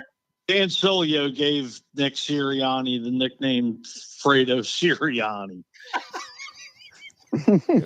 Just to give him the credit. I'm not taking it. And Angel Cantalini, is that how you say his name? From Philadelphia Media, the big radio guy. He came out and killed him. Yeah, Angel came out and killed him last week. I saw it. Yeah. It's basically the equivalent of here in New York having Mike Francesa kill you. That's the exact same comparison. What's his name? Killed him on Monday. Not Joe Rowe. What the heck's Howard Eskin? Angel. Aaron Rodgers calls in all the time. Oh, okay. Where was Howard Eskin on it? The King, he's too busy to be doing dumb stuff. Okay, I mean, I know he's more about why kick the dead horse? You know what I mean? But Howard Eskin used to tear the Eagles in the asshole years ago. Oh, I know. Now that he's on the payroll. That's why I'm bringing it up. And the sideline reporter, he's got to be the laptop. Yep. But I mean, you don't think Mr. Laurie knows that guy's a dunce? He knows it, but the problem is he's not going to. He's a puppet. That's all it is. He's not going to do what he did with Chip Kelly unless if the fans don't show up. That's when he'll finally decide. Okay, you're not taking money out of my pocket because every game is a sellout for the Eagles. Sure. When Chip Kelly started his nonsense, what ended up happening was the fans pretty much got together and said, "Why are we paying for this when this is not what we want product on the field?" And that's what Lurie let him go. It might have to be the same exact thing. Who the hell knows? But all I know is he just needs to be gone. But nonetheless, you have here in the Tampa Bay region, no problem, Duncan. I see it. In the Tampa Bay region, of course, obviously we have the Tampa Bay Buccaneers, which they played a hell of a game against New Orleans. Now another, and got another upcoming game here with Baltimore, as we all talked about earlier during the week. I believe it was on Wednesday, but another big game coming up. We're expecting obviously Derrick Henry to get a carry of the ball. Now I don't believe, and I could be wrong there, Gaspam guy. I don't see the Bucks giving up more than, I would say, 110 yards. You know, if they give up 100 yards to Derrick Henry. But this is going to be a good weekend matchup, which will be the end of week matchup. It'll be the Monday nighter, 8:15. Which the other, I hate these double Monday nighters, but I do too. yeah, they're going to be sharing the spotlight with Arizona. I didn't know they had a doubleheader. Wow, thanks, Angel. Yeah, it's another one. It's supposed and alleged. Angel, I have an excuse. My baseball team's still playing. Possibly. At least for one more day. At least for one more day. At least for one more day. But GBG, so big game coming up here. Obviously, this is going to be a big defensive stop for both teams, for both the Ravens, both the Bucks. What say you for Baker Mayfield and crew coming up here on Monday night? I think that Baker's just gonna keep on the same route he's been doing. He's been doing good passing and making plays with his feet. I think the Ravens defense is going to try and take Mike Evans and Chris Godwin out. Hopefully, our Trey Palmer and Jalen McMillan. I hope they can step up and cover that, because if we're getting all the attention on Evans, at least for Evans, I know they always double team Evans. So if we can get some of the other players to step up, I don't see and contain Lamar and Henry. I think we could win this game. It's going to be a close game regardless. I think it's going to be a tight scoring game, and it may even come down to whoever has the ball at the end is going to win, because, like you said, Lamar, he can run and Henry can run, and I think now that we have Vita Vea and Clancy, I think that helps us out a lot. And if we can just plug up that middle and keep the edges, I think we'll be all right. Duncan, you want to say something? Yeah, no. Before I bounce out, I'm going to agree with Gas Pump. I would go back and I would look at exactly what Washington was able to do against Baltimore last week, and just know that Tampa, as an offense, you have a better set. Right, you have a better set of wide receivers, and you have more. Right. You have Minnesota, of course, and you have a better tight end as well. So as long as Tucker and Irving are serviceable and playing, and not making, I don't want to say, like, just execute, right? Don't try to take a little end around, or don't try to take something off tackle and it's not there, and try to just run into the tackle and go down. Don't take yards away from your offense. Take White what's there still on with the a fence. 3 to 5 yard play, and don't try to Take it. Don't be Barry Sanders. 0, No. 0, 75, Right. 0, 0, 75. Exactly. By the way, before we'll keep going with the Bucks talk here, because I always like to get the picks in before Duncan Daddy even exits out. So let's do the quick picks here before he signs off. First game being New England, Jacksonville, Duncan Dad. New England, Jacksonville. Oh, goodness gracious. Punishment game for everybody else to watch it. Yeah. Oh my gosh. This is the London game, right? Yep. Yeah. Yeah. Give me the Jaguars. Duncan, Drake May's hurt. He's playing. All right. Jay? All right, give me the Jags. Jay, your pick? I will never pick the Patriots again as long as Mr. Kraft owns the team. The Jaguars. All right. So lock that in for Jacksonville. GBG. I think I'm going to go with Jacksonville too. I think Trevor is going to bounce back and do better. All right. Rick just texted in. He's also going to take Jacksonville. Fuge? I'm going to go against the grain here. I just think Trevor May going into his second game, and this then I'm taking the Patriots. I know it's like a desperation game for Jacksonville, and Doug's job is on the line, but I don't know. I think it's just coming to an end of the road here, unless this team could turn it around. But I'm going with New England. Okay. So you meant Drake May. I know you try to put two quarterbacks into one, but it's Drake May. I get it. I understand it. No worries. Thank you. Yeah, you're welcome. Thank you, Paisan, amigo. I will take Jacksonville just because I believe it is. Dougie's got to freaking hold on to life support. But game number 2, Detroit, Minnesota. This one is going to be, I think, a better of the two of the weekend there. Detroit, no Minnesota. way, really? Angel with the in-depth analysis. Good job. GBG? Yeah. Oh, you said me first? Yes. Okay. I'm going to stick with the Lions. I think the Lions are doing pretty good right now, and I think they're on a move. And Campbell, I think he's put a spark into that locker room, and I think they're actually playing for him. So I'm going to go with the Lions. All right. Rick also goes with Detroit. Fuge. I'm going with the Kings of the Jungle. The Vikings. I got you. Not one. Duncan Dad. That was good. That was good. I'll take Detroit. All right. Jay. The Motor City Kitties minus Aiden Hutchinson, the Detroit Lions. All right. That looks like it's going to be a clean sweep. And of course, you'll send me later Levon's picks later on there, Duncan Dad. And then, which I already, and by the way, I have to send it to Penguin AZ as well, so you can get it on the mix. KC, San Fran, next game on the slate. Jay, I'll start with you. The San Francisco Niners and the Chiefs? Yep. I'm going to go with the upset, the 49ers fighting Brock Purdy's. Wow. Even with all the injuries? All right. GBG? I'm going with the Chiefs. I learned my lesson last time I tried to bet against the Chiefs, and it didn't happen very well, so I'm just going to stick with them. Duncan Dad? Andy Reid coming off of a bye has like the best record ever. Yeah. So I'm gonna take the Chiefs, and they're at home, so I'll take the Chiefs. All right, you will take the Chiefs. So put that one up there. Great stat, Duncan Dad. Rick says he's taking San Fran. I will go with Kansas City because I just don't feel that San Fran being as banged up as they are, they'll be able to pull the upset. And then again, who knows? Then give it Sunday. Fuji. I'm going to go with the Niners. All right. Revenge from the Super Bowl. Don't Fuji. You would think. All right. Houston, Green Bay. We'll start out with Duncan Dad. Goodness gracious. Just digging into us today. Houston, Green Bay. Right. Oh, man. Everybody's banged up, right? No Nico Collins. Yeah. Mixon's still down a little bit. It's in Green Bay, right? Yes. This is in Green Bay.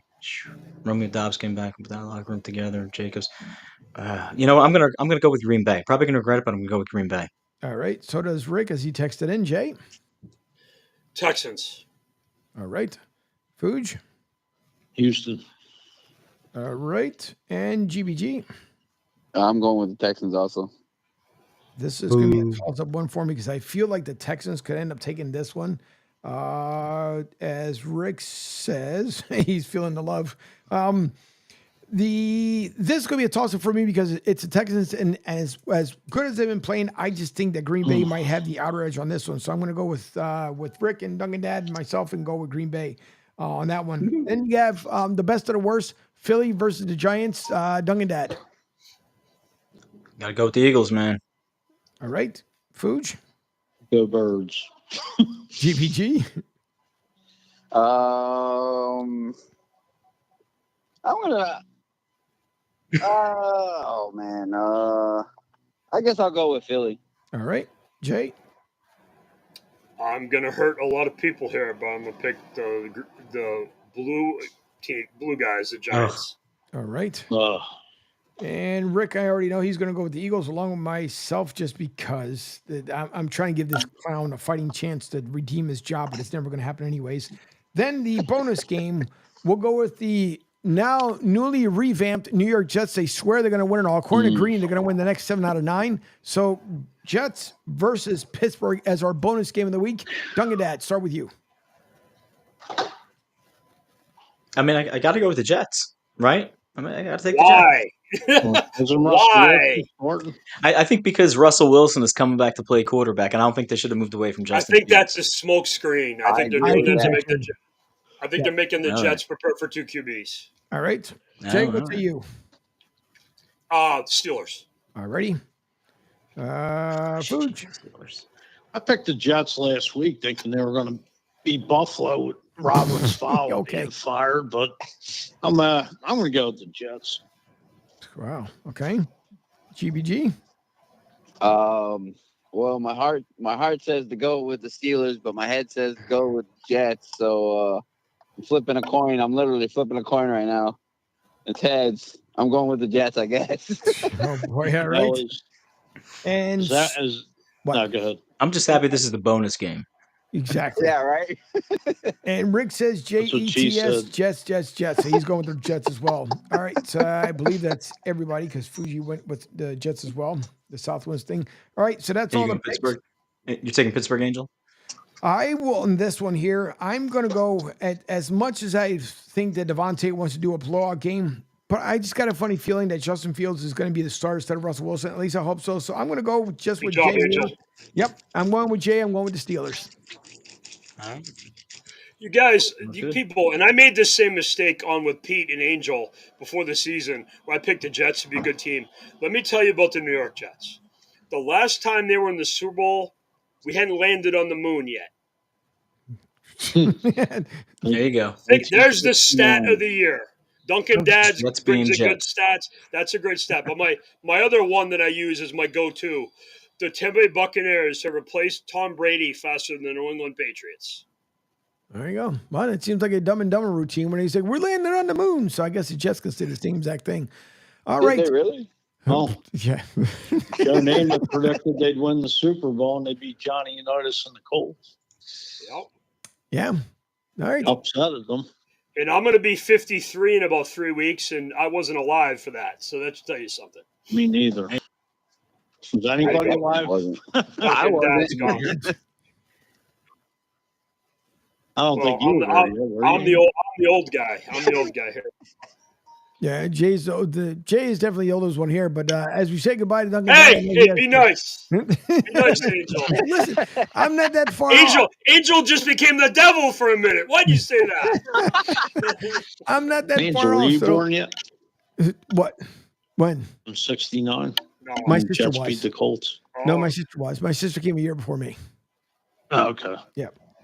And the amazing thing about that game, Namath won the MVP. I mean, no, Namath did not win the MVP. They won the game. And Who did win the didn't throw- MVP in that game? Did he? Did he? No, I thought who did? George Sauer did. George Sauer or one of the running backs did. Did Namath win the MVP of the game? Namath didn't throw a pass in the fourth quarter. He didn't throw a pass in the fourth quarter, Namath did in that game. I don't think he won the MVP. I think George Sauer did, or Emerson Boozer, or Matt Snell. I don't think Namath won the MVP of the game. I don't even know if they had an MVP of the game back then. But Namath did not. Namath didn't have to do. He was really good, but then they just ran the ball in the fourth quarter and killed the clock. It's amazing. Go back and watch that game. It's a fun game to watch. It really is, and I love it. People don't understand. I know Joe Namath's stats aren't great. He threw a lot of interceptions. But he is one of the 4 or 5 most important players in this league because he helped set up the merger. And that's what made the NFL what it is now. And I mean, the other guy, we can talk about this another time. Wellington Mara, the owner of the Giants, who could have been George Steinbrenner and spend, and you wouldn't have any Indianapolis Colts, Green Bay Packers, Tampa Bay Buccaneers, small market teams, and he could have just been a pig. And he wasn't, and he allowed the league to grow. And the Steelers were the same way, by the way, with the Roonies. But those two ownership groups allowed the NFL to grow and become what it is today. This is my TED Talk. There you go. All right. There's 3 sounders I want to play before I end up ending the show, even though we started about 20 minutes later on today, but that's because we had Gabe Morency on earlier with Pete Shepard. But as we talked about here with the Bucks, and I want to get the take here from Huge game, Angel. It sure is. From GBG, this is Tampa Bay's Baker Mayfield says that Baltimore's tight end Mark Andrews won't talk to him during the season, and he says it hurts my feelings just because I'm being honest. This is They're from best friends. Yeah, they're best friends. I think, aren't they? Roommates in college. Yeah. Even though Mark and I are best friends, there you go. Talking season, he's a weirdo. He can't exactly, separate friendship and football. So he struggles with that on a year-to-year basis. So there's a few months at a time where we're friends again, but for right now, no. What's that like then when you go? It hurts. What's it like? It hurts. It hurts my feelings. It hurts my feelings. Guy was in my wedding, won't talk to me. It hurts my feelings. So there you go. Says he hurts his feelings. He sounds so sincere doing that. Yeah. What? Who's this guy play? The other guy play for the Bucks? Yeah, so you got Baker Mayfield, obviously the QB for Tampa Bay, and then you have Mark Andrews, which is tight end for the Ravens. He was his tight end. He was his tight end in Oklahoma. Confused there He for a was his second. teammate in Oklahoma. Yeah. I thought there was two people on the same team, but because I didn't recognize the name. I honestly, I think during the football it should be about football, and if you talk every once in a while, that's fine. Whatever, you guys can still be friends, but just know when game day comes, you gotta be ready to go. So no hard feelings, but we're about to kick your butt. All right. The other one that I want to get to here as well is that again, who knows? This could be a ruse, but coming from Pittsburgh, as we just talked about the Steelers, here's Justin Fields, and he believes that he didn't play well enough, which I find that very much a farce. But wants to do whatever it takes to get back out there as far as being QB1. This is credit 93.7.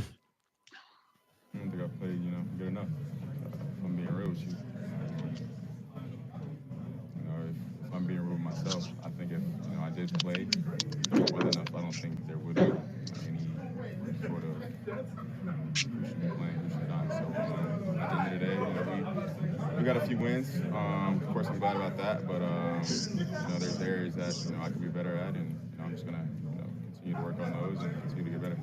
To me, in my opinion, he played well enough to be QB1, but then again, I don't know. The whole thing was in the offseason that no matter what happens to Russell Wilson, he was supposed to be coming back. How's it worked out for Denver since Russell not being there? I say pretty well.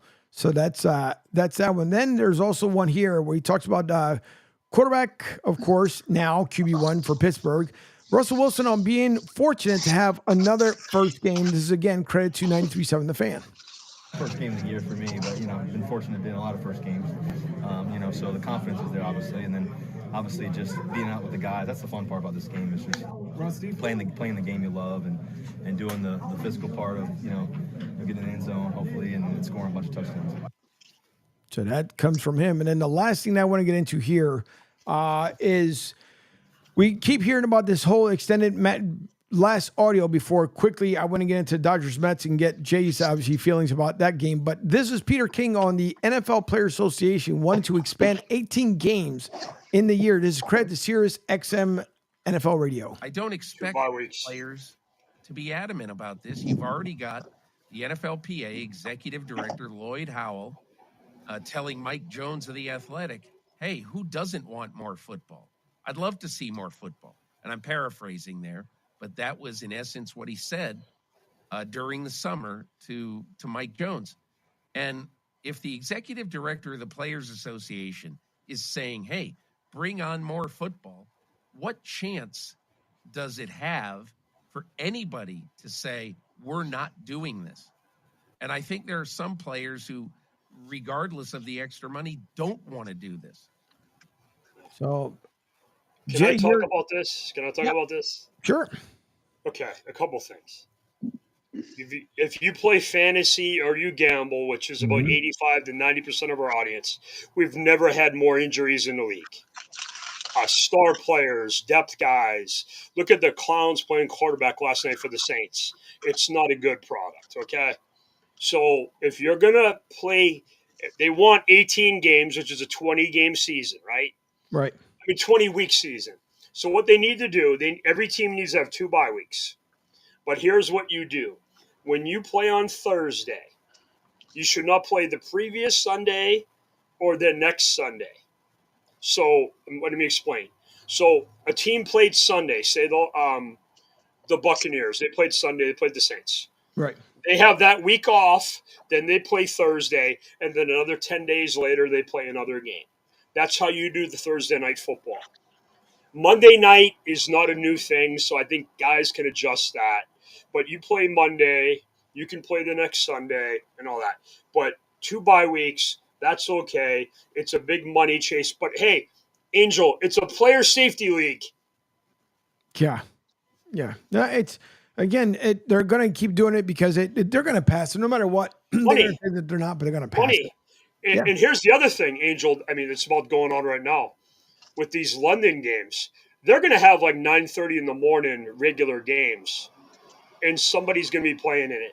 It won't be a good game.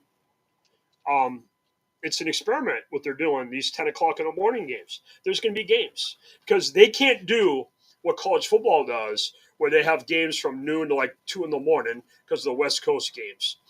Sunday night is different, so they'll do like 10 to midnight, which is a Sunday night game. And the Sunday night game is usually their biggest game of the week, just the way it's replaced Monday Night Football. So we'll see. But, and in reality, up until this week, Thursday Night Football has had some good games. Yeah. So they've been lucky with that. And again, Angel, this is why the NFL is great. We don't know what's going to happen. Nobody knew that Sam Darnold would be this good, or Jaden Daniels, or some of these other teams coming on. When the Rams are being really bad because of all their injuries. So you never know what's going to happen. I mean, look at Brock Purdy. Brock Purdy. I watched the Vegas Bowl that he was in, getting ready for the draft, and he didn't play. A kid from my high school is the MVP of the game. So it just doesn't blend. But you said you wanted to talk about baseball, so let's talk about my Mets. So your Mets are almost a game away from being eliminated in a postseason. You guys will be You joining. get to join your Phillies on the golf course. They sure do. So, they get hammered by the Dodgers. Hey, be nice. Be nice, Angel. Hold on. Another ball just went over the fence. Hold on. Go. Yeah. Well, the whole thing is with the Mets, like we've seen it this season, where it's been 7th, 8th, 9th inning where the Mets have come alive, and it came up short. Now you're one game away, and Mets fans, it's like the Phillies fans, right? We wait for this moment in the hopes to get back, not only to win the NLCS, but to get into the World Series. Game elimination coming up, possibly, potentially. What do you feel that the Mets will be able to do to take it back to Cali? Well, I'm going to have to be slightly honest here. The outlook is not good short or long term, but this is what we have going for us. David Peterson's pitching, and he's the freshest of our pitchers. I think clearly our team is tired, particularly the pitchers. We don't have a lot of bullpen arms. We have older pitchers. Had some injuries with guys. Senga obviously pitched about 15 innings all year. Right. He's supposed to be our ace pitcher. Peterson, the lefty. The Mets are a really bad matchup for the Dodgers, and let me explain this. The Mets don't strike a lot of guys out. They're touch and field pitchers. They're all the same guy. They don't have overpowering stuff. Our best power pitcher is Edwin Diaz, who's our closer. So they have to be fine and have teams chase. The Dodgers don't chase pitches. If you watch the games, every one of them have good at bats. A guy like Max Muncy is killing us. I think he's gotten a base like 12 times in a row. Everybody knows about Ohtani. Mookie Betts, Freddie Freeman on one leg still murders the Mets. He's Freddie Freeman's name is not Freddie Freeman. He's I murder the Mets. That's his name. Freddie Freeman just destroys us. Our team's beat up. Nimmo's hurt. Jeff McNeil's come back from surgery. Oh my God has hit reality and he's not hitting. Alvarez looks like he should be in AAA. Marte's what he is. He's a good player, but we've just run out of gas. J.D. Martinez should probably be benched and Winker should play. But, we need to give our fans a reason to cheer. After Vientos hit the home run and we were in the game, and then they got the 3-1, and we went to the pen and they gave up the more runs and it got to like 5-2. We need to do two things: stop walking guys and get some hits with runners on base. I think we're like 4 for 28 with runners on base, and they're just better than us. And it's amazing because the Dodgers are down so many pitchers. Of course, the goddamn Tigers handed them Jack Flaherty, so that helps. But it's just a different team. They're just better players, and Carlos can only do so much. In reality, the Phillies probably had better player matchups with their team and their hitters, Harper, Schwarber, Castellanos, and everybody, and Trey Turner. But we just beat them. We have a better matchup for the Phillies. But if we're going to guess, I should have been really alarmed at what they did to the Padres, who have a really good team. I mean, the 33-game, 33-inning shutout streak, which started with us in Game 1. And I think another thing the Mets did, looking back on now, I think they screwed up how they handled Game 1 with the bullpen and the start. Senga and Senga. He's wild. He's a bad matchup for this team. Now, of course, he'll be the first guy to the pen tonight, and I'll be assuming this position when it happens. Yeah. So it's prognosis is not good, but hey, this was kind of a rebuilding year. a reset year, and we're here because the Braves had a million injuries and they tried to cheat, and that helped eliminate the Diamondbacks. So, it is what it is. It's been a great, great year, and we have a great foundation and set up for success with Steve Cohen and David Stearns and a lot of money coming off the books and so forth. Yep. All right. Well, we are going to end the show on that note there as we all wait to see the outcome. I'm pretty sure come Monday it'll be an interesting conversation. Nonetheless, I have a feeling we'll be talking about the Mets offseason. I'm quite sure we probably are, nonetheless, but it's unfortunate. Don't forget, if you are in the Tampa area, you can come out and support the USF men's football, currently 2-4 on a 3-game losing streak. They really want to turn things around against UAB. Battle on the Bay, presented by Tampa General Hospital. That would be at Raymond James Stadium, 3:30 tomorrow. Covering that game will be yours surely. So I'll be out there at USF at Ray J. So if you guys, the tickets are still available as they came off the loss last week, which they had to shift over to the Camping World Stadium because of the hurricane that happened here.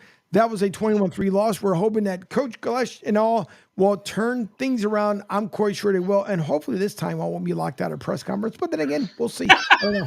It was ridiculous the last time. But Angel, did you say bad things? I mean, what's going on, man? So what ended up happening was, well, you missed it, Jad. You weren't on at the time. So I got to hear this story. Let's hear this. So I'm upstairs, and we're in the media booth, and a couple of us were having a conversation. Guys were sitting around, and so usually with about 5 minutes to go, then the guys will start making their way downstairs, so that you don't get locked out.